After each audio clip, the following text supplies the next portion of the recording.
Yan, syempre alam niyo naman na kahapon 31 at ngayon ay 1 kung saan napakalakas talaga syempre ng mga ginagawa ng power of darkness o kingdom of darkness. Kaya ngayon tuloy-tuloy pa rin tayo. Ang topic natin ay red alert for warfare. Yan, red alert. Yan, red alert na tayo ngayon dahil talagang grabe na ang mga ginagawa ng kaaway. At syempre, kay John Ramirez pa rin yung isi-share ko kasi doon sa book niya, talagang grabe talaga, parang literal na manlalaki yung mata mo, literal na eye-opener, ganun. Kasi sobrang ang dami kong natutunan na, dati kasi pag nagbabasa ako ng book ni Dr. Olocoya, parang hindi ko masyadong maintindihan, ganun, parang nahirapan ako. Pero yun, kasi yung English pa kasi ni Dr. Olocoya, medyo mahirap din unawain minsan. Kasi hindi naman talaga sila Englishan talaga sa, hindi naman puro ganun yung salita nila sa Africa, di ba? Tapos si John Ramirez, talagang American yung English niya, kaya talagang napaunawan. Tsaka sa lahat talaga kasi, napaka-unique ng testimony ni John Ramirez. Kasi isipin niyo dati yung pari ng Satanis, di ba? Para siyang ayun, basta ang taas ng ranggo niya dun sa pagiging Satanis. Kaya talagang kung isipin niyo yung dating taga doon, tapos parang against, di ba? Tapos biglang bumaliktad. Siyempre, i-reveal niya lahat, di ba? Lahat ng mga sikreto. Kaya parang habang nagbabasa ako, may binabasa pa akong book niya, na tumigil muna ako kasi parang hindi ko pa kaya. Parang hindi ko pa kayang tuloy-tuloy dahil grabe, parang sobrang, parang sa isip ko, grabe, ganito pala ka-grabe talaga, ganun. Kaya marami akong mga bagong na iintindihan, na nako-connect ko yung mga puzzle na hindi ko maintindihan. Tapos si John Ramirez din, ang mentor niya, si David Wilkerson. Si David Wilkerson, di ba alam niyo naman, pag pinakinggan niyo yung mga preaching no, nakakabago talaga ng buhay. Tsaka si David Wilkerson, kasi siya, nakapag-minister siya sa mga gangster, di ba?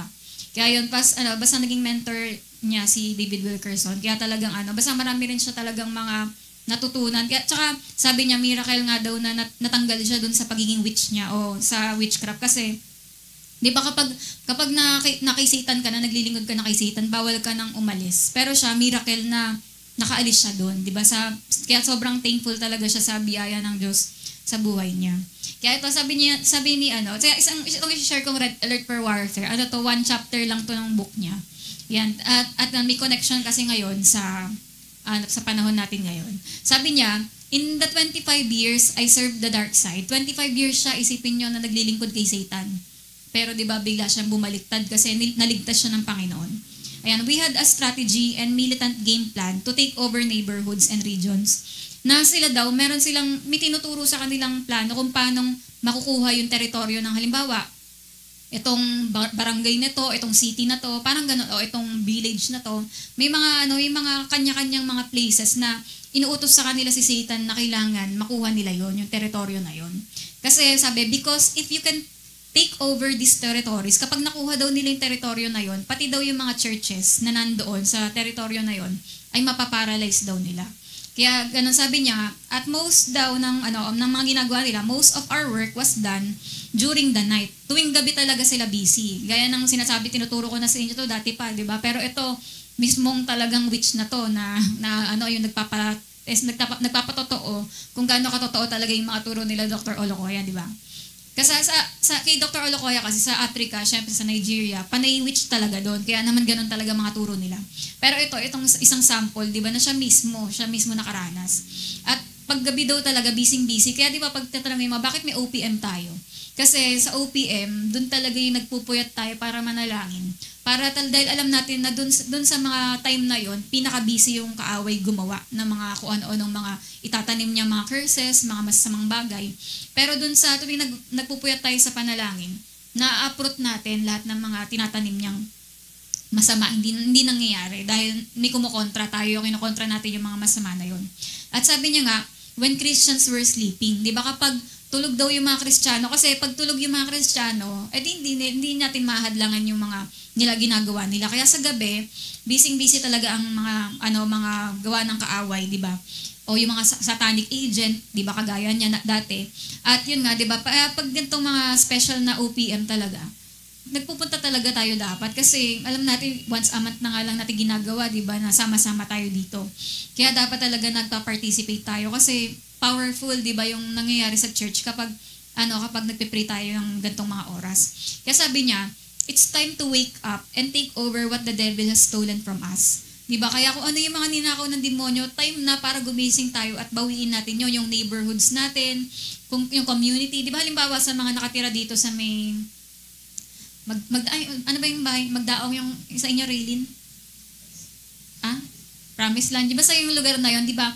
Pansin mo sa mga kapitbahay mo, ang daming mga, parang makikita mo, ang daming mga, diba? Yung mga kasama nyo mula pagkabata kayo, parang kung grabe yung mga bawat bahay, grabe yung mga bandage ng kaaway. Kaya dapat talaga, makikita mo na talagang kailangan mabawi itong lugar namin, maging Christian, ganon. Yung parang makikita mo yung kung paano yung sa bawat mga tinitiran natin, kung paano, dun yung mga area na pag-aari ng kaaway, di ba? Dito sa bahay na to, ganito yung mga sa kapitbahay natin, ganyan-ganyan, di ba?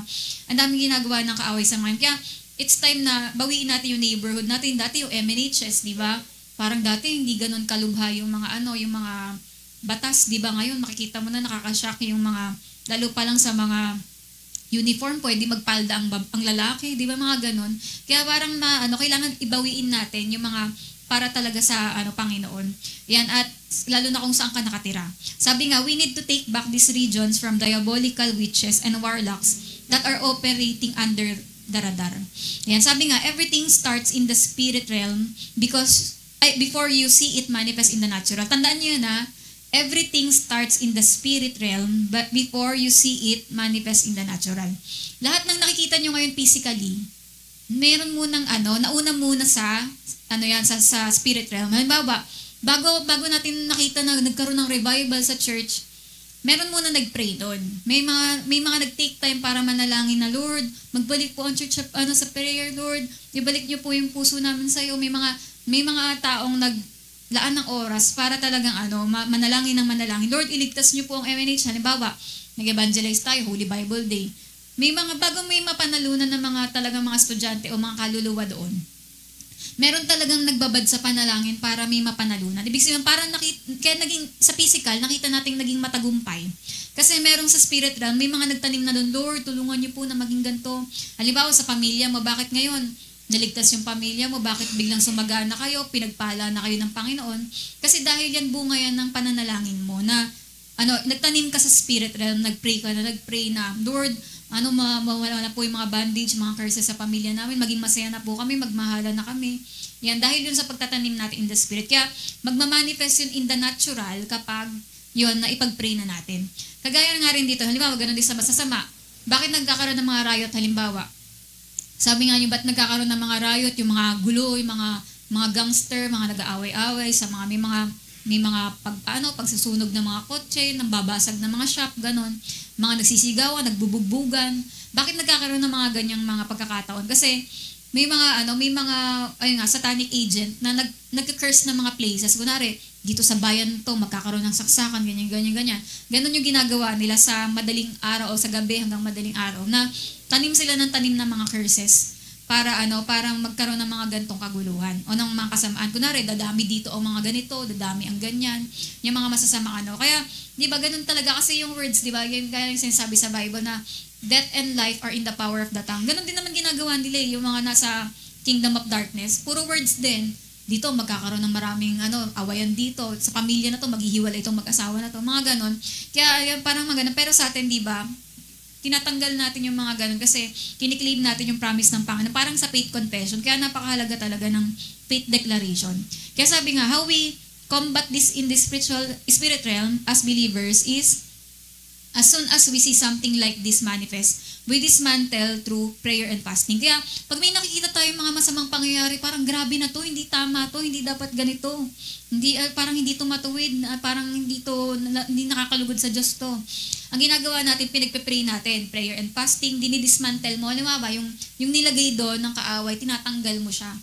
Pinapalitan mo, di ba? Kaya in the spirit realm, so it will not carry over to other locations that will affect our generation. Na parang hindi yun mangyari sa atin, ganon. Kaya, parang halimbawa, mga nakikita mo sa ibang bansa, Lord, wag mangyari sa Pilipinas yung mga ganitong bagay. Na pinagpe-pray natin ang pinagpe-pray na hindi yun mangyari, di ba, sa atin. At sabi nga, we need to curse it, cut it, and uproot it. Kaya kung naririnig nyo kapag nagre-rebuke tayo, we uproot you, Jesus' name, di ba? we cut it off, di ba? We call it null and void, mga ganyan-ganyan. Na yung parang meron pang word tayong die in Jesus name. Kasi, ayun nga, di ba? Dahil at kailangan yung parang alam niyo sa puno, parang binubunot mo yung tinanim ng kaaway. Kailangan mabunot yon yung mga tinanim nila para hindi sila mag-prevail. Yan. And that's how we accomplish through Christ Jesus and the Holy Spirit to defeat the enemy and his game plan. Kaya to, sabi niya ulit ni John Ramirez, as a demonic high priest, at night, I would leave my body and fly over neighborhoods. Kaya nagets ko na to na, yun pala yun. Parang, kasi siya pala, nung demonic high priest siya, sa gabi, iiwan niya yung physical niyang katawan. Tapos lilipad yung spirito niya. Tapos pupunta-punta siya sa iba't ibang neighborhood o sa labas, ganun, para magkalat na mga katatakutan, na mga sumpa, na kunwari, itong pamilya na to, magiging magulo to, itong street na to, magkakaroon ng rambulan dyan, ito sa school na to, magkakaroon ng ganyan-ganyan. Para mga ganun yung ginagawa nila. Sabi nga, caught in the grip of strange dreams, minsan na daw, nakikita niya nakakapunta daw siya sa iba't ibang different neighborhoods. Kasi nakatira siya sa New York City. Meron daw dun, habang agaano siya sa madaling araw na yon, 5 city na siyang kinakers niya lang ng mga, naglalagay lang siya ng mga tanim-tanim na mga masasama, ganon. Ang tawag dun sa lumilipad yung spirit ng witch, astral projection. Yan, kaya nga diba may sinasabi si Dr. Olokoya sa mga panaginip na dapat daw hindi mo napapaginipang lumilipad ka. Kasi meaning meron under ka ng spirit, na witchcraft powers, ganon. Kapag napapanaginipan mong lumilipad, kala mo ang sarap, wow, lumilipad ako. Pero parang ibig sabihin may under ng witchcraft power. Kaya kailangan ma-rebuke yung mga ganon. Tas, kaya yun, sabi niya nga daw, para daw siyang feeling niya parang vampira siya. Na minsan daw naglalakad pa siya para mag-bring ng curse, bad luck, and witchcraft aura. Di ba? Tapos sabi niya pa, oddly, pero ito ay nakakatuwa. Di ba siya mismo naka-witness. Na meron daw siyang mga lugar na pinupuntahan. Halimbawa, kunwari, village. Tapos pagkapunta daw niya doon, may puwersang umaano sa kanya. Yung hindi siya makalapit. Strong resistance. Sabi niya, ano tong power na to? Bakit may ganitong kapangyarihan na hindi ako makalapit doon sa mga ika-curse daw niya? Tapos sabi niya, noona daw, hindi niya maintindihan yung kung bakit hindi siya makalanding, hindi niya daw magawa yung plano niya. Sabi niya, I prepared to curse the neighborhood. Nagplano na siya planado niya na lahat. Sabi niya, but when I landed, a mob would chase me for blocks and I couldn't curse them. Pero meron daw humaharang sa kanya. Di ba, naisip ko rin, kapag nga nagpe-pray tayo, may mga angels tayo na di ba tayo nagre-represent sa atin? Di ba, kapag may pinagpe-pray tayo, pinaprotektan tayo ng mga angels. Di ba, kaya parang sa kanya, may pumipigil sa kanya dahil may mga nalaman niya nga na may nagpe-pray pala dun sa neighborhood na yon. Kaya pala hindi daw siya makalapit kasi may mga Kristiyano daw na nagpe-pray sa community, sa pamilya nila. At yun daw yung pinaka-hate niya nung satanic high priest siya. Parang, yun yung pinaka-ayaw niya yung mga prayers daw ng mga Kristiyano. Kasi sabi dito, wherever these praying Christians live, I couldn't penetrate the neighborhood. Yan, hindi niya ma-curse tong putatan dahil nagpe-pray tayo. Kasi itong sandalik putatan, napaka-ano ng mga to eh. Di ba, kunwari, sa mga pamilya natin, gusto niyong atakihin yung pamilya mo, nandito si Juliet, pinagpe-pray niya pamilya niya, hindi ko tuloy talaga maano yung pamilya nito eh. Ganun, kaya ganun yung napipigilan yung gawa ng kaaway kasi merong nagpe-pray sa atin. Kaya sabi niya, ang gagawin na lang daw niya dahil syempre hindi niya daw ma-curse, lilipat na lang daw siya ng ibang neighborhood. Kasi wala hindi niya daw magawa yung plano niya. Kaya doon, later on niya nang nalaman, yun pala yun, mga Kristiyanong nagpe-pray pala yun. Kaya sabi, ito rin yung mga strategic things believers can do to destroy the works of the devil. Ito yung mga ilan din daw na mga pwede natin gawin. Dito muna sa believers marching orders. Yan, ito tandaan nyo na to. Sabi niya, sa kanilang mga witch at warlocks, ang first week daw ng December ay time nila para i-prepare yung mga sarili nila sa anuhin nga yung mga lugar, isakupin yung mga lugar. Yan, kaya tandaan na natin to, pagdating ng first week ng December, dapat talagang manalangin tayong mabuti. Kasi nagpaplano na sila dyan. Siyempre, di ba alam natin, pag December, busy yan eh. Busy yung mga araw na yan. Kaya, naghahanda na rin sila. Sabi niya, dahil daw sa mga paghahanda nila na yun, minsan may mga lugar na biglang magbabago daw dahil na-demonize na nila yung lugar na yun. Tapos sabi nga, kasi gusto daw nila na kung may plano yung church, uunahan daw nila yung plano ng church. Ganon. Kaya gusto daw nila, mas lalo nilang inuunahan. Ganon. Kaya ganon pala kailangan. Kaya talaga mahalaga din, di ba, yung first week ng month, nag-OPM tayo. Kasi dito pa lang pinagpe-pray na natin yung mangyayari sa buong buwan, di ba, na i-bless ng Panginoon, makontra lahat ng mga gawa ng kaaway, di ba? Kaya yun, tas napaka talaga halaga. So sabi rin sa Matthew 11:12, sabi niyan diyan, and from the time John the Baptist began preaching until now, the kingdom of heaven has been forcefully advancing. Di ba, nag-a-advance talaga yung kingdom of heaven. Pero, sabi niya, and violent people are attacking it. Pero di ba, na gusto nga mag-advance ng kingdom of God, pero syempre may mga uma-attack. Ito nga yung mga power of darkness. Kaya kailangan, syempre, yan sinasabi nga dito, it goes without saying that all believers should pray at all times. Hindi na kailangan sabihin na mag-pray talaga tayo, di ba, without ceasing. Kasi syempre alam natin na lagi nandyan yung mga plano ng kaaway na pigilan yung mga plano ng Diyos. Kasi sabi niya nga, ito yung payo niya sa atin. Sabi, in early December, instead of going off to the mall and thinking about buying gifts, we should be armed and ready spiritually to destroy the works of the devil. Kaya first week pa lang daw ng December, kung gusto mo mag-shopping na ng mga pangregalo, wag daw. Kundi, ang unang mo muna daw gawin ay maging spiritually armed ka at para maging ready ka sa mga attacks ng kaaway. Yan, kasi lalo na, di ba, kapag December nga, kapag ang busy-busy natin, tapos kulang sa panalangin. Di ba parang ganyan talaga, alam din natin talaga maiwasan na kapag December, sobrang dami talaga ng mga programa natin na napaka-busy natin. Pero di ba, hindi talaga dapat mawala doon yung pagbabantay natin sa panalangin. Kaya hindi pa rin natin tatanggalin yung prayer marathon kasi kailangan na kailangan pa rin talaga. Kaya sabi nga, we should be armed and ready through both corporate prayer and personal prayer closet. Diba? Nang sa ganoon, hindi tayo maisahan ng demonyo, kagaya na sinabi sa 2 Corinthians 2:11. Tapos yun nga, ito ng Halloween. Diba? Ang Halloween ay demonic masquerade. Yung nakamaskara lang yung kaaway, hindi niya sinasabi na para sa kanya talaga to. Sabi nga, Halloween and November 1st are when the strongest attacks come out of the enemy's camps. Dapat nga talaga mali Dapat yung kahapon tayo nag-OPM kasi talagang yun yung Halloween. Pero nandito naman kami ni Pastor tsaka ni Ate Grace. Nag-prayer marathon kami para at least meron tayong parang tuloy-tuloy na pray hanggang sa 8:31 tsaka 1. Tapos yun nga na sabi nga diyan, yung Halloween, di ba? Ayan yung Devil's Holiday. Kaya naman talagang dapat tinatapatan ng panalangin. At yung November 1st, bakit daw kailangan nagpe-pray tayo nito? Kasi because it is called All Saints Day. But the reality is that it is All Demons Day. Hindi daw talaga siya All Saints Day. All Demons Day siya. Pero di ba kagaya yung sinasabi sa Bible, di ba ang Diyos, sabi doon, ang Diyos ay hindi Diyos ng mga patay, kundi Diyos ng mga buhay. Di ba? Kaya hindi naman talaga sineselebrate na yung mga patay kasi wala na, di ba? Wala na naman talaga sila dito. Yung mga demonyo na lang yun yung mga nagpaparamdam, di ba? At sabi nga dito, while they make you think you're celebrating dead relatives, di ba, iniisip natin kapag araw ng mga patay, iniisip natin, sineselebrate natin, ay, nakakamiss si ganito, pinapost natin yung mga namatay, ganyan. Pinapost ng mga tao, ganun, hindi pala kami. Ayan, tas yung preparing meals and food, yan, parang naghahanda sila ng pagkain. Noon nung bata pa ako, kasi nung namatay yung lolo ko noon, ganun talaga yung sa side ng Mansano, yung pupunta sila ng sementeryo, tapos magkakainan, gano'n, tapos magtitirik doon. Pero nung bata pa naman ako, wala pa naman ako alam tungkol doon. Pero sa aming pamilya, yung kay mama, never naman kami nag-post ng diba, araw na mga patay, pinost namin si mama. Kasi hindi naman siya patay, buhay siya. Kasi nasa langit siya Kung nasa langit ang namatay, buhay siya. Hindi siya patay. Diba? Kaya si Lord, hindi kasi siya Diyos ng mga patay, Diyos siya ng mga buhay. Kaya parang hindi ko siya dapat i-post sa araw ng mga patay kasi buhay siya. Ayan. At sabi nga dito, pero sa mundo natin, sa mga araw ng mga patay, piniisip nila, inaalala yung mga patay, tas kakainan, paying respect at the cemeteries.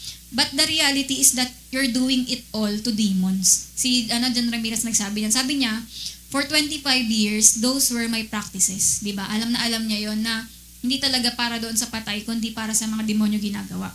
Sabi niya, regarding Halloween, the church should rise up and do night vigils. O ito yung mga OPM, dapat nag-overnight daw tayo ng prayer kasi para ma-destroy yung witchcraft and diabolical rituals that go on throughout the night. Na kaya mula 31, mula kahapon, grabe yung mga daming ginagawa ng kaaway, di ba, ng mga pagka-curse. Naalala ko yun yung sa video ni John Ramirez noon. sabi niya kapag Halloween daw, natutulog daw siya buong araw ng daytime. Kasi kailangan daw niya ng full na buong energy, strength sa buong gabi dahil grabe daw marami silang gagawin na pagka-curse nga, ganun. Kaya kailangan daw malakas na malakas siya sa gabi. Kaya yan sabi nga, these rituals are aimed toward the church to weaken us in the spirit. At kaya nila ginagawa yung mga curse na yun para humina yung mga church. Di ba? Kaya naman, talagang tayo dapat ay manalangin sa mga panahon na to. Tapos sabi nga rin nyo, yung reclaiming the four corners. Ito pa, may sikreto pa siya. Yan na sinasabi. Yung merong, sabi niya, as a practicing warlock, meron daw silang ginagawa dati na na ang tawag dito ay locking down the corners of a neighborhood. Nakita niyo yung ay parang pupunta sila sa isang lugar, tapos i-claim nila na amin na to, sa demonyo na to, yung lugar na to. Ayan, sabi niya, ganito yung twice a year, meron daw siyang kasama na fellow high-rank devil worshipper. Tapos pupunta sila sa isang neighborhood. Kunwari, basta lugar yun, for example, village, lugar ng mga tao, community, ganyan. Yung devil na naka-assign doon, past midnight daw, halimbawa, mga 1 a.m. na, ganyan, o madaling araw. Nakatatayo sila sa isang intersection. Yung alam niyo yung crossroad. Tapos, gagawa daw sila ng blood ritual doon para, yung parang mag-aano sila ng dugo, para makakuha nila yung teritoryo na yun, yung lugar na yun. Tapos sabi dito, we called it possessing the land. Yan, yung parang, yung doon kasi sa mamaya papakita ko yung picture. Ayan, ang tawag daw doon nila, possessing the land, yung kinoconquer nila yung lugar na yun. Because the four corners represent, kasi daw, pag doon sila tumayo sa crossroad na yun, parang ang ibig sabihin daw no, north, east, west, and south, na parang, kumbaga, kinukuha na namin to, bawat sulok nitong lugar na to. Ganon. Kaya, doon pala sila nagka-curse sa mga crossroad na ganon. Sabi niya, at the beginning of the year, we lock it down. Kunwari, January, yun na nila agad, i-claim na nila yung lugar na yon para sa kaaway. Tapos, sa gitna ng taon, ibig sabihin, anong gitna ng taon? July, June, ganon. Sa June, ang gagawin nila yung ritual naman yung pag-aano ng dugo para i-claim na talagang kanila na yung teritoryo na yun. Kaya sabi niya, merong reason bakit nila ginagawa yun. Kasi, una, sa kanila daw, sa mga kanilang mga witch, ang ginagawa daw nila, paligsahan sila, pataasan sila ng ranggo. Kaya kapag kunwari natalo niya parang nalamangan niya yung ganitong witch, di mas mataas yung ranggo niya. Pag kinlaim niya, for example lang kunwari si John Ramirez, inassign sa kanya yung Muntinlupa City. Ayan, ibig sabihin kanya to, teritoryo niya tong yung Muntinlupa. Siya lang ang pwede, lahat ng mga gusto niyang sabihin ditong mga mangyayari, ganun. Kasi siya yung mas mataas ang posisyon, ganun. Tapos ganun din, ang number 2, doon nagkakaroon ng mga portals. Kung ano yung mga sabihin niya, nagkakaroon ng mga portals para mangyari yon. Tapos number 3, sabi niya, kung gusto daw nilang gawan ng witchcraft yung isang tao, ilalak lang daw nila yung buhay noon. Parang sa crossroad nga, na yung buhay niya, life, community, travels, lahat ng gawin niya, hawak na siya ng kaaway. Kaya di ba parang naisip ko nakakaawa talaga mga unbeliever? Kasi pag wala silang Jesus, pwede silang anuhin ng kaaway, di ba? Parang lahat na mangyari kunwari gusto sila lagyan ng kamalasan, parang mangyari lang ng ganun, wala silang laban. Kaya napakahalaga talaga na na meron tayong Jesus, 'di ba, sa buhay natin. Kasi walang magagawa yung kaaway sa atin. At yung sinasabi ko sa inyong crossroad sa picture. Yan, saan niyo nakikita yung mga gantong daanan? 'Di ba naalala niyo doon sa may Burma? Crossroad tawag doon, 'di ba? Yung sa may ang tawag diyan, yung sa Makabuhay dati tsaka Magdaong. Tama ba? Sa main gate. 'Di ba main gate, crossroad 'yan. Yan, basta lahat sa bayan, 'di ba, crossroad din. Ang dami nating nakikitang crossroad. Doon daw, sabi nga dyan sa mga crossroad na yan, doon nag-curse yung kaaway. Kaya dapat daw, ang kailangan natin gawin, sabi, paano daw natin matatanggal yung mga curse ng kaaway sa mga lugar na yon? Ang dapat daw natin gawin, we Christians must go to the main intersection. Dapat may mga alam niyo yung, natutunan niyo na rin ba yung prayer walk? Sino may alam ng prayer walk dito? Diba? Alam natin, kasi dati nung high school kami, nagpe-prayer walk kami dyan sa MNHS. Halimbawa, may event kami. Nagpe-prayer walk kami sa gym. Yung dating maliit na gym pa. Tapos, sa PL Moon, pag kami event din kami doon, nagpe-prayer walk din kami doon sa may quadrangle. Yan. Tapos, doon sa NHA, dati, nung nag-claim kami na magka-church doon, nag-prayer walk kami ni Dimple na, nag-outreach kasi kami dati, di ba? Yun, minikot namin yung, dati daw, yung court, Wala pa palang, court na maliit, binubuo pa lang pala dati yun. Yan, naging court na ngayon na malaki. Yan, tapos yun nga, parang doon nagki-claim kami ng teritoryo. Yun, kaya napaka-powerful din pala ng prayer walk. Kaya naisip ko kailangan maibalik na talaga yung prayer walk. Kasi ganun pala kahalaga. Kasi ginagawa rin pala to ng mga satanis, ng mga witch. Kaya dapat yung mga Kristiyano magsipag na tayo uli mag-prayer walk. Tapos, ang sikreto nga din daw doon, yung mga intersection, yan, yung mga crossroad. Dapat doon daw tayo tumayo at i-claim natin yung lugar natin na ma-break lahat ng mga kinlaim ng kaaway doon. Tapos, sabi nga dyan, after mo daw magawa yon, you would see a change in the atmosphere in your communities. Magbabago na yung mga lugar kapag biglang a-accept na nila yung word of God, ganun. Kaya, dapat din talaga dyan sa MNHS, lalo na pag bago tayo mag-event, nagpe-prayer walk tayo. Nang sa ganun natataniman ng di ba, ng blessing, di ba, na nare-ready yung atmosphere ng place, ganun. Tapos, ito rin, pati na rin sa yung palatandaan nyo yun, yung word na yun, yung, let your kingdom be established in this place. Halimbawa, nagpunta ka dito sa classroom mo, pagkapasok mo sa bagong classroom mo, sabihin mo, Lord, let your kingdom be established in this place. Na ibig sabihin, pinagpe-pray mo na, Lord, angkinin mo tong section namin. Kunwari, nagpunta ka sa gantong workplace, yan yung bagong trabaho mo, sabihin mo, Lord, let your kingdom be established in this place. O kaya may mga kiniklaim kang mga lugar para kay Lord na, Lord, ito sa outreach nyo, dyan sa mga pinupuntahan yung mga sulok, sabihin mo, Lord, let your kingdom be established in this place. Ibig sabihin, kinakankar mo na mapunta sa Panginoon yung lugar na yon. Sa bahay nyo, dapat sinasabi mo rin yon na, Lord, let your kingdom be established in this place. Nang sa ganon, pagharian ng Panginoon yung bahay nyo o yung lahat ng mga teritoryo na gusto mong Sabi nga daw, lahat ng apakan natin, di ba? Yung kagaya na sinasabi sa Bible na anumang apakan ng paa natin mapupunta sa atin o sa Panginoon. Kaya, yun, parang tuwing mga nararating tayo, sabihin nyo, let your kingdom be established in this place. Yan, kasi kiniklaim mo na siya para sa Panginoon. Tapos yun, yung sunod yung parang kagaya kay Nehemiah. Sabi nga dito pala, as a believer matures in the faith, habang nagmamature na tayo sa pananampalataya, dapat nagiging mas lalong sharp yung spiritual discernment natin. At lalo na tayo nalalaman na natin yung leading ng Holy Spirit sa atin, yung boses ng Holy Spirit, alam mo na kung ito yung sinasabi niyang gawin mo. Yan, di ba? Kaya pag nagpe-pray din daw tayo, pwede mong sabihin na, Lord, ipaalam mo sa akin saan dito ako dapat mag-pray na para gumuho yung mga stronghold, yung mga tinatanim ng kaaway, yung parang sa Jericho, walls of Jericho. Parang ganun yung mga ginagawa ng kaaway, nilalagyan niya ng mga walls. Pero kapag nagpe-pray tayo, gumuguho yung mga pader na yon. Kaya ganun yung nangyayari. Tapos, sunod naman yung reversing occurs in Germany. Ito ang galing nito kasi ang galing lang, ganun pala yun. Na sa Germany, di ba, alam kong, sabi nga dito, kung hindi ka daw aware, sa Germany, ito talaga yung bansa na nagbigay sa atin kay Martin Luther. Diyan galing si Martin Luther. Pati diyan galing yung Gutenberg Bible. Pero alam nyo ba ngayon, parang 80s na sila. Ang dami sa Germany na wala ng Diyos. Tapos, ang dami rin dyan na mga yung parang dating Kristiyano. Ganun na, post-Christian na. Kaya mararamdaman mo daw yung coldness and chill in the atmosphere na talagang walang-wala ng pagka-desire sa Diyos. Ganito daw kasi ang nangyari. Noong 1930s, lahat doon ng mga simbahan sa Germany, nagsama-sama daw sila. Tapos, alam nyo ginawa nila, hiniling daw nila sa Holy Spirit na umalis. Sabi nila, Holy Spirit, umalis ka na dito sa Germany. Ayaw na namin yung presensya mo sa mga church. Di ba? Kaya grabe yung hiniling nila.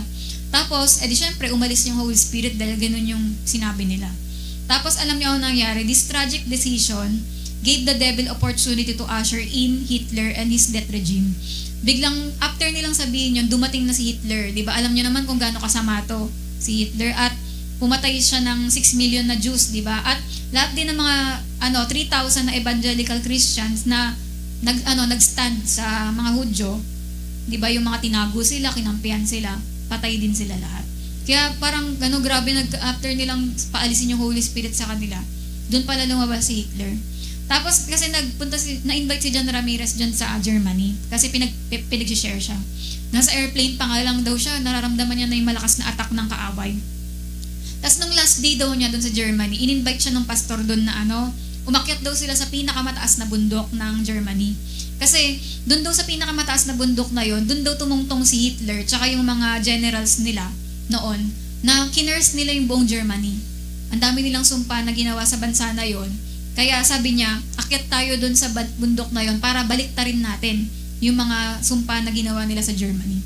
Kaya ngayon, inakyat nila yung bundok. Kala nga daw niya maliit lang yung pala, mapagkalaki daw, halos ay matayin na daw siya sa taas nung bundok. Sabi niya, parang di niya daw alam kung kakayanin niya yung taas kasi ang taas daw talaga. Pero yun, nung nandun na daw sila, grabe daw, kitang-kita mo daw yung Austria, yung isang bansa, sa sobrang taas daw. Kaya ngayon, nag-declare na sila doon na binabalik nila yung presensya ng Diyos, ini-invite na nila uli yung Holy Spirit, tas binrake nila lahat ng mga demonic curse doon sa hangin, na sabi nila lahat ng mga tinanim nila Hitler, gano'n, lahat ng mga sinabi nila, kinakancel lahat. Yan, pati doon sa mga churches, yun, inano rin nila yung mga sumpa. Tapos, yung pastor din nakasama niya, nilagay daw sa bote yung yung declaration, tas binato doon sa bundok. Papunta sa Germany. Parang gano'n yung ibig sabihin. Tapos alam niyo, 1 week lang ang nakalipas. Nagulat daw siya na yung isa daw na general ni Hitler, 95 years old na, nahuli pa na na tawag yun. Yung yung Tagalog. Basta yung hinuli, inaresto tapos siya sa trial court, ganon, parang makukulong siya, ganon. Parang isipin nyo, 95 years old na, nagkaroon pa ng hustisya, di ba? Tapos, yung mga pamilya na na nag-backslide, lahat yung mga pamilyang nag-backslide na hindi na nagsimba, nagbalikan dun sa German pastor's house of worship, nagbalik sila sa pagsisimba. Tapos, yun nga rin, nung time na nandun din siya, may problema yung lungs niya, pero biglang gumaling na rin siya after. Kaya yun nga, di ba, isipin nyo, ganun kalaki yung nagagawa nung pagde-declare, di ba? Pag-claim mo, pagbabaliktad mo ng mga curse na nakikita mo, yung mga kabataan sa kapitbahay nyo, puro nagkabuntisan na, nagpapakawala ng buhay, di ba? Ipag-pray natin na, Lord, mabago na to sa generation namin ngayon, iligtas mo tong mga kapitbahay namin. Yung ganun, may habag tayo sa kapaligiran natin na pag-pray natin na mangyari yung kalooban ng Diyos. Tapos sabi nga rin dito, the church needs to rise up over the power of darkness. Ayan, at we need to attack them from our position in the third heaven seated with Jesus Christ. Na kailangan yan, i-claim natin uli yung position natin, di ba? Yung word of God, yung kalooban ng Diyos, hilingin natin ulit. At sabi nga, we as believers in Christ need to be living in righteousness and holiness. Yan, not being in bed with the devil or the world. Then we will have the victory. Diba? At tayo nga doon mga Kristiyano, pag-pray natin na mabalik tayo sa katuwiran, sa kabanalan, nang sa ganun, diba, talagang maging epektibo yung mga panalangin natin. Tapos sabi rin dito, sa modern day Nehemiah, yan, na tayo dapat yung maging modern day Nehemiah na nag-build tayo ng walls. Nire-rebuild natin yung walls ng Panginoon. Sabi nga dyan, the reason why these demonic activities are happening, bakit daw ganito, yung mga kapaligiran natin nagiging masama, ganun. Kasi daw, because the church is not being the church. Hindi na siya yung kagaya dati na church na talagang laging pray ng pray, praying corporately and individually, together as one in Christ. Diba? Kaya kailangan daw ma-unite yung church ngayon sa pagpe-pray na kapag sinabing mag-pray tayo, nakikijoin tayo sa pananalangin. Tapos sabi rin, the devil has brought down the spiritual walls of this country. Yun yung walls ng Panginoon, ginuguho ng kaaway. Kaya yung parang kalagaya kay Nehemiah na i-build natin uli yung spiritual walls na yun, na pagiging maka-Diyos, yung alam yung salita ng Diyos, di ba? Yan, what they did in the physical, yung parang kila Nehemiah physical yung ginawa nilang pag-build. Pero tayo gagawin natin to in the spiritual. Na ayun nga na bawat isa sa atin makiki-unite tayo, makiki-operate tayo na magigawin yung part natin, di ba? Para ma-build yun. Nasabi nga rin, scripture says, they would build with one hand, di ba? Di ba, naalala nyo kailan Nehemiah, yung isang kamay nila, gumagawa, naglalagay ng simento, ng buhangin, ng bricks, ganon. Pero yung kabilang kamay nila, merong sandata. Ibig sabihin, nag-work sila, tapos ready din sila mag-war. Parang sa atin, di ba, naglilingkod tayo sa Panginoon, pero kapag may mga battles, nakikipagdigma din tayo, handa tayo na lumaban pa rin, di ba? Na hindi lang tayo yung parang, ang dami mga ministry, pero wala ka naman time mag-pray. Di ba? Ganon, kundi balance, di ba, na alam mo, marunong kang mag-work, maglingkod, at mag-war. Di ba? Makipaglaban sa kaaway through prayer. Kasi nga, di ba, noon sila Nehemiah, nung nagbibuild sila ng walls, nagpadalas ang kaaway ng Sanballat at Tobia. Sila yung mga nagdi-discourage, di ba, na wag na ituloy yung gusto nilang gawin. Pero di ba, yan nga, di ba, yung demonyo, naglalagay siya sa atin ng mga distraction at fear. Pero di ba, na, but the devil, di ba, ngayon, the devil has accomplished not only to bring down, hindi lang dinudurog yung mga walls, pero ngayon, ang ginagawa ng kaaway sa mga simbahan, nagdi-divide na, di ba? Pero, yan nga daw yung wag nating hayaan na nag-aaway-away, di ba, sa loob ng simbahan. Sabi nga, where is the remnant today that will stand under strong leadership like Nehemiah and say no to the enemy and yes to Jesus Christ? Di ba, kaya kailangan daw ngayon na ang church ay maging united as one, na kapag sinabing magpe-pray talaga tayong lahat. Pupunta tayo para manalangin nang sa ganun lumakas tayo ulit. At yun nga, we need to stop allowing the devil to divide us. Na wag na nating hayaan na may mga iba't ibang mga maliliit na bagay na pinag-aaway-away tayo, kundi maging united tayo para magkaroon tayong victory. Ito nga, di ba, yung sabi nga, we have churches all over the world. Sa buong mundo talaga, di ba, ang dami-dami naman talagang Kristiyano. Kahit nga dito sa Pilipinas, sobrang dami. Pero isipin nyo daw, kung ang mga Kristiyano sama-sama magpe-pray lahat, di ba, grabing damage siya na sa kingdom of darkness to kay Satan, di ba?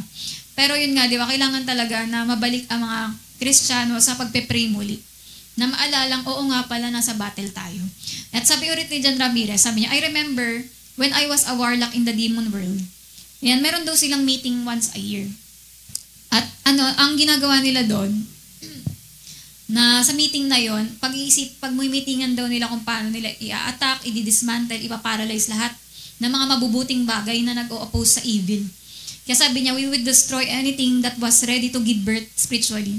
Yan, kapag may nakikita siyang may malaking mangyayari, halimbawa, di ba parang sa atin bawat isa, alam niyo yung gano'n na kapag may malaki kang blessing pala, na naramdaman mo, ba't ang daming attack ng kaaway? Kapag meron tayong malaking breakthrough, may malaki tayong victory paparating, biglang ang daming attack ng kaaway kasi nga, pipigilan niya yung birth nung blessing na yon, breakthrough na yon. Kapag ang isang tao, di ba, marami kang gagawin sa Panginoon, ang daming attack na ilalagay ng kaaway para hindi matuloy yung destiny mo. Yan sabi dyan, no? So it would not manifest, not allow that person to fulfill their destiny. Kunwari, may calling tong tao na to. Pero lalagyan siya ng maraming attack ng kaaway, na maraming balakid para hindi mangyari yung plano ng Diyos na yun. Diba? Kaya parang sa atin, diba, pag sa church, alam ng kaaway na itong church na to, ang daming gagawin nito sa Panginoon, ang daming mapapanalunan nito para kay Lord, ina-attack niya, diba, ng ganun. Kaya, pero hindi magpe-prevail yung plano niya kung nagpe-pray mabuti yung church na yun o yung tao na yun. Diba? Kaya napakahalaga talaga ng prayer kasi doon lang natatanggal lahat ng mga plano ng kaaway. Kasi alam niya alam natin na, kunwari lalo ikaw, alam mo marami kang gagawin kay Lord. Kaya hahadlangan ka talaga niya. Kaya sabi nga yun, yung plano nila na talagang we would kill it and cut it at the root. Na bago pa daw umusbong yung breakthrough o answer na yun, gagawa na sila ng paraan para maputol yung plano ng Diyos. Di ba? Kaya ganun yung sabi nga din, kailangan talaga ma-realize daw natin kung gaano ka-importante yung spirit world. Di ba? And let's stop the devil from bleeding us spiritually. It's time to get together and be the church of the living God. Kaya, panahon na talaga para talagang mas lalo tayong mag-pray dahil, sabi yun ngayon, nabasa ko rin, sabi nga, na kaya daw natin nakikita na grabe na yung ginagawa ng demonyo. Kasi, tinatawag daw, nangyayari daw yun kasi, panawagan daw yun ng Diyos sa church na talagang mag-pray na kayo, maging seryoso na kayo, ganun. Kaya, para daw talaga magbalikan tayo sa panalangin, ipapakita ng Diyos sa atin na talagang grabe na yung ginagawa ng kaaway. At sabi nga rin dito, yung faith versus the flesh.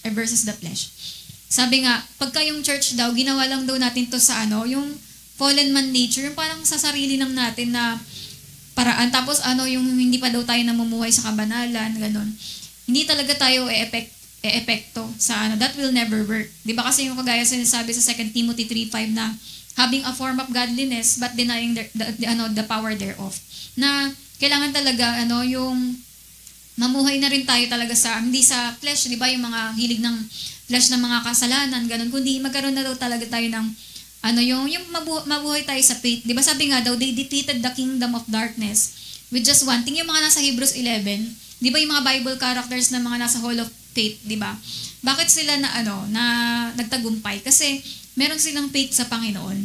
Sabi nga dyan, normal men and women step into the supernatural and accomplish amazing victories. Di ba? Ang ginawa lang nila, nanampalataya lang sila sa Panginoon. talagang pinaniwalaan nila ang salita ng Diyos. Kaya ang tanong dito, how is your faith in Christ? Ano na yung faith natin? Buong-buo ba ang tiwala natin sa Panginoon? Are you willing to stand and guard the territory that God has given you?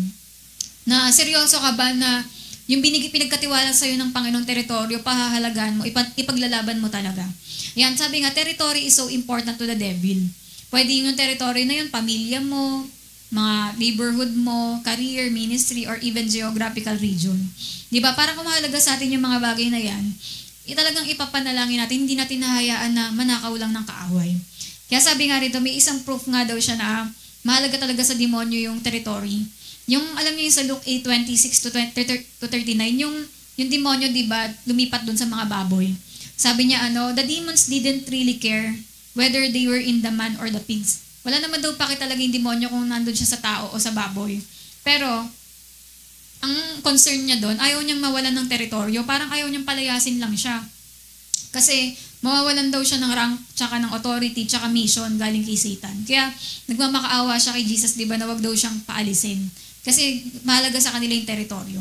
Pero di ba tayo nga, pag nagre-rebuke tayo, napapalayas talaga natin sila sa teritoryo nila.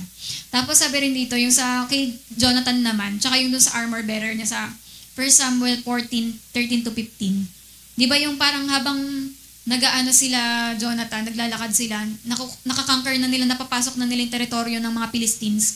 Di ba? Parang doon na na-shake na yung mga Philistines at natalo sila, nagkaroon ng victory yung Israel that day. Kasi meron silang nakuha na teritoryo.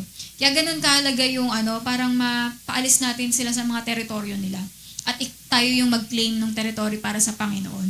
Yan. At sabi nga din daw yun, parang armor bearer daw niya yun. Parang symbol din daw yan ng Holy Spirit na kasama natin at nagpapalakas sa atin. Yan. Tapos yung sa ito naman, the Revelation. Sabi nga, the book of Revelation tells how believers are coming into a rest on the earth that lasts 1,000 years. Di ba sabi sa Bible, magkakaroon tayo sa millennial reigning. May 1,000 years doon na na walang demonyo. Kasi makukulong yung demonyo sa bottomless pit, di ba? Ibig sabihin may 1,000 years na walang gawa ng kaaway. Yeah, yan? Sabi nga, di ba, na sa ngayon, di ba, si Satan yung God of this world. Pero wala siyang future kingdom. Hindi kagaya ni Jesus, di ba? And His kingdom will know no end, di ba? Pero ang kingdom ni Satan, no future, there's no tomorrow, no hope, no real benefits. Di ba? Only temporary fixes and pleasures. However, they come at a cost your soul. Pero plano nilang kunin yung mga kaluluwa ng mga tao. Di ba? At sabi nga dito, sabi nga daw, maraming mga churches daw ngayon, ang hindi na pinipreach yung tukol sa kaaway kay Satan. Sinasabi daw ng mga ibang church na, pag hindi mo kinanti naman yung demonyo, hindi ka rin kakantiin. Di ba? Ganun yung kasinungalingan daw ng mga pinapaniwalaan nila. Kaya marami daw ngayon, mga church na hindi na marunong mag-rebuke, hindi na daw lumalaban. Pero sabi nga, the word of God is clear. And it tells us in 1 Peter 5:8 na stay alert, watch out for your great enemy, the devil.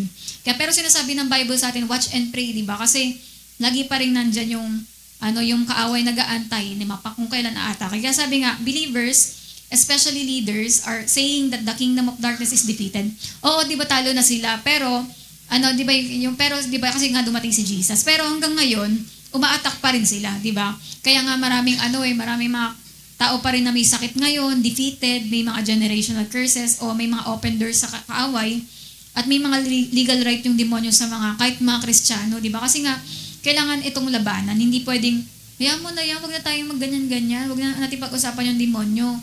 Pero yun yung nangyayari, nagiging talunan sila kasi hindi na tinuturo to sa ibang mga church. Di ba? Pero sabi nga rin ni General Miras na dapat daw sa mga church natin tinuturuan tayong lumaban. Di ba? Kaya, dapat daw ganun, hindi daw puro ang plano, magka-church growth, parang palaguin yung mga fellowship daw, kundi turuan daw lumaban talaga sa gawa ng kaaway.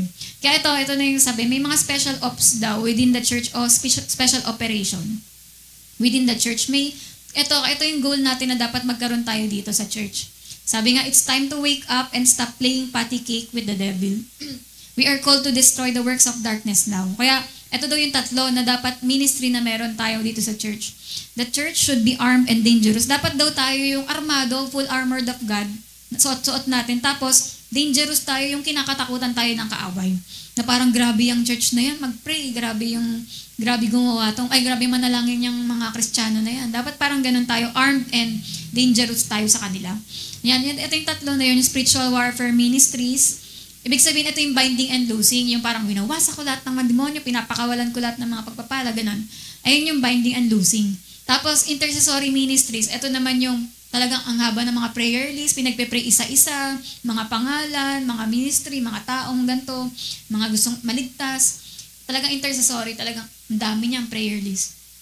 Tapos yung deliverance ministries naman, ito yung lahat ng mga bandage, mga gapos ng kaaway, lahat ng mga demonyo spirito ng pagkahilig sa gantong kasalanan, yan, binabayin yan isa-isa yung mga listahan din ng mga deliverance. Na kaya yung deliverance, ayun yung may mga sumusuka, may mga, di ba, yung parang, basta mamaya may, yung parang may iba't ibang siyang way para ipakitang lumabas yung demonyo. Tapos, eto nga, unahin natin yung spiritual warfare ministries. Yan. Kailangan magkaroon tayo dito sa church at kung tinatawag kayo ni Lord na gawin to, yan, di ba? Dapat maging ministry na natin itong lahat. Ito daw yung yung spiritual warfare. Ito yung pumapasok sa teritoryo ng demonyo. Yung ibig sabihin yung yung hinaharap na head-on yung mga demonyo, parang ikaw lumayas kang demonyo spirito ng ganto, di ba? Sakit at karamdaman, lumayas ka at huwag babalik. Ganyan, parang talaga, ikaw mga samang spirito ng mga homosexuality sa munting lupa, pinapalayas kita in Jesus' name. Yung parang ang mga pinapasok nila mga territory, local communities, cities, states, regions, sa buong Pilipinas, kiniklaim namin ganyan. Yung parang may mga nagpe-pray nga rin na may mga mapa, di ba? Sa Lords dito sa, sa mula Visayas, ganyan-ganyan, sa gantong ganyan. Lord, dito sa Mindanao, maging ganito. Yan. Yung parang, talaga, pinagpe-pray mabuti at sa buong mundo rin, yung Israel, mga bansa. Naalala ko din, dati yung high school pa lang kami, pag OPM namin, naglalatag si Ate Beck ng mga world map kasi kailangan ipag-pray namin yung mga bansa, ganun. Yan, tapos mapa rin ng Pilipinas, ganun, para ipag-pray namin lahat ng region na magkaroon ng kaligtasan, ganyan.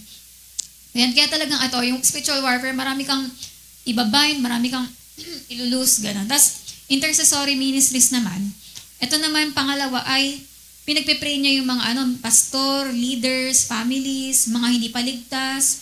Hindi lang yung church, di ba? Kundi pati lahat ng mga church sa buong mundo. At ang sabi nga, this will change things in the spiritual atmosphere. Yung intercessory talaga, ako, ganito rin yung kaya talagang pag nagpe-pray din ako, ang tagal kasi ang dami, parang kahit na naka-6 na oras na ako, hindi pa rin, kulang pa rin. Kasi ang dami ko pang hindi na pag-pray, ganun. Ang dami talaga, pag intercessor ka, pinagpe-pray mo talaga lahat. Ganun, lahat ng bagay, lahat ng pangalan, pati mga apelido ng mga tao, para mga pamilyang ganito, pamilyang ganyan, Lord. Yung lahat talaga, ang dami mong ipagpe-pray. Pero, grabe yung resulta. Talagang makikita mo yung pagbabago, tsaka makikita mo yung answer sa prayer talaga. Yung transformation habang nagpe-pray ka. Tapos, deliverance ministries naman, ito naman daw, once a week daw, pinagpe-pray niya yung mga believers na makalaya sa bandage ng kaaway. Kaya tingin ko, ito siguro yung mga paglilay-hands din na kailangan para pinipipray isa-isa talaga para mawala yung bandage ng ganito. Nakikita mo, bandage siya ng pornography, kailangan matanggal, makalaya. Bandage ng ganitong ng ganitong games or ng ganitong mga ginagawang kasalanan. Kailangan, pag alam mo siya, di ba, alam mo yung i-deliver sa tao, yan, pagpe-pray mo. Yan. Sila naman yung nagtitear down ng strongholds, breaking legal rights, uprooting curses, and closing doors. Yung nasasara yung mga na-open doors sa buong linggo na ginawa ng mga Kristiyano. Yan. Kaya sabi nga, kapag itong tatlo daw na to, when we apply these ministries, the devil and his losers, fallen angels, don't stand a chance in hell against the Church of Jesus Christ. Na kapag meron daw ang church na tatlong ganitong ministry, wala daw magagawa yung demonyo at impyerno sa atin. Yan, di ba? Kaya sabi nga, we have to reinforce that victory in the face of the devil. Yung parang ito yung eviction notice. Yan, yung parang sinasabi mo, lumayas ka, panahon mo na para umalis dito. Di ba? Ikaw demonyo ka, wala ka ng last day mo na ngayon, huwag ka nang babalik, ganun. Kaya parang sinasabi mo talaga na, parang maling bahay yung napuntahan mo, prayerful kami dito. Maling church yung napuntahan mo, prayerful kami dito. Maling maling mga tao yung kinakalaban mo dahil kami ay mapanalangin, on par kami. Di ba? Kaya yun parang naalala niyo yung sa master's bedroom din, yung parang sabi ni Satan doon, ay, sorry, wrong address. Di ba? Dapat napapaganon yung demonyo sa atin na, sorry, wrong address. Powerful pala tong church na to, hindi ko pala to matatalo. Di ba? Kaya dapat nga, we are more determined than he is. Alam natin determinado yung mga demonyong manggulo talaga, pumatay at magwasak. Pero, tayo mas determinado tayong hindi siya payagan na magkaroon ng pagkakataon. Yeah, sabi sa Revelation 21-3, di ba? Ito yung sinasabing removal ni Satan. Di ba yung ihuhulog nga siya dun sa may bottomless pit. Kaya yan, sabi nga, pinaraphrase siya ni John Ramirez. Sabi niya, ito yung the angel came down, grabbed the devil by the throat. Ayan, ginanon daw, sinakal yung demonyo. Tapos, tinapon dun sa pit, yung sa bottomless pit. At kinadena siya, di ba, nilak yun. Kaya hindi siya makakagawa ng kasamaan for 1,000 years. Sabi nga dyan, the angel threw him down because the devil is a nobody. Di ba? Kasi tayo, di ba, wag kayong isipin nyo, wag kayong matakot sa demonyo. Kapag pinag-uusapan natin to, tandaan nyo nga, matapang tayo kasi kasama natin si Jesus. Kaya tandaan nyo, parang, di ba, parang naalala ko ngayon sa 1-to-1, turo sa amin nila Ate Ruth nun. Ang demonyo, para siyang daga, na meron lang daw siyang megaphone. Tinatakot ka niya, matakot ka sa akin. Di ba? Pero parang nakakatakot lang boses niya kasi naka-megaphone siya eh. Pero ang totoo, ang liit lang niya. Parang hindi ka dapat matakot sa kanya. Di ba? Kasi nobody siya at talong-talo siya sa Panginoon natin. Di ba? Kaya sabi nga, this event is going to supernaturally change the world because Satan is supposed to be the prince of this world or the God of this age. He's the God of the children of disobedience. He's the master of every occult group. This should be a wake-up call to all in the political world, the music world, the entertainment world. Your time is short, just like your daddy's. Yung parang lagay ng mga di ba, alam natin na short lang talaga yung time natin. Pero, yun nga, dapat talaga ngayon magising na tayo. At ako talaga, yung parang, hindi naman nagsisimula na nga ulit ako magbasa ng mga books niya. Kasi dati puro Dr. Olokoya lang, di ba? Pero nagising talaga ako, doon ako nagtino nung nalaman ko yung ganun. Pero itong parang mga books ni John Ramirez, parang sobrang grabe talaga, as in ibang level, iba sa lahat ng mga natutunan ko. Parang grabe talaga, grabing grabe. Kaya yun, parang mas lalong nakakabuhay talaga siya ng pananalangin na parang, Lord, parang hindi pa, napakapabaya pala talaga namin. Parang ganun yung naging dating sa akin na, basta grabe talaga, kailangan mong, para makalaban ka. Kailangan talaga nating laging manalangin. At hindi payagan yung ginagawa ng kaaway. Sabi nga niya, my prayers go out for all. It's time to open up your eyes and bend your knees to Jesus Christ. I say this for the sake of saving your soul, man. I've been to hell and I don't recommend it. I want to say that those who put their faith in Christ, don't be deceived into thinking there's no spiritual battle taking place. Huwag daw tayo ma-relax na akala mo walang nangyayaring spiritual battle. Let's stop the lies about we don't need to fight anymore against the kingdom of darkness. Sabi niya nung sa Revelation 20 tells it all. We have a war on our hands through the power of the Holy Spirit to defeat and destroy anything spiritual that opposes the kingdom of God. At di ba ito pa nga rin yung iniwan ni Jesus daw na mission sa church, yung to set the captives free. Di ba dapat marami tayong palayain? Kasi yun yung isa rin sa binibigay sa atin ni Lord na command na gawin din natin, na mapalaya yung mga tao sa bondage ng kaaway. Kaya yun, di ba, ano mga natutunan natin ngayong gabi, di ba, na mas lalo tayong lumaban. Nagiging 3 na boses ko. Naging 3 eh. Yan. Yan yung yung maging mag-prayer walk tayo ulit, di ba, mag-declare, napakahalaga ng faith confession, ibalik natin yan. Faith declaration, yung mga pag-prayer walk natin, yan, magtatawag tayo ulit ng mga prayer walk at yun, kaya nga talagang prayer marathon, binalik na din natin kasi sa isang buwan na wala tayong prayer marathon, wala. Ang hirap talaga. Kailangan lagi talaga may mga nagbabantay sa prayer. Tapos, ayun nga rin, di ba, na i-claim natin uli yung lugar natin, pamilya mo, yung lugar natin, city, nation, lahat para sa Panginoon. Di ba? At napakahalagang lumaban tayo at maging gising talaga tayo sa pananalangin. At yun nga, di ba, yung 3 ulit, gagawin natin yun ngayon. Yung tatlong spiritual operation within the church. Ngayon gagawin natin yung spiritual warfare, intercessory ministry, at deliverance na prayer. Yan, yung mga yan.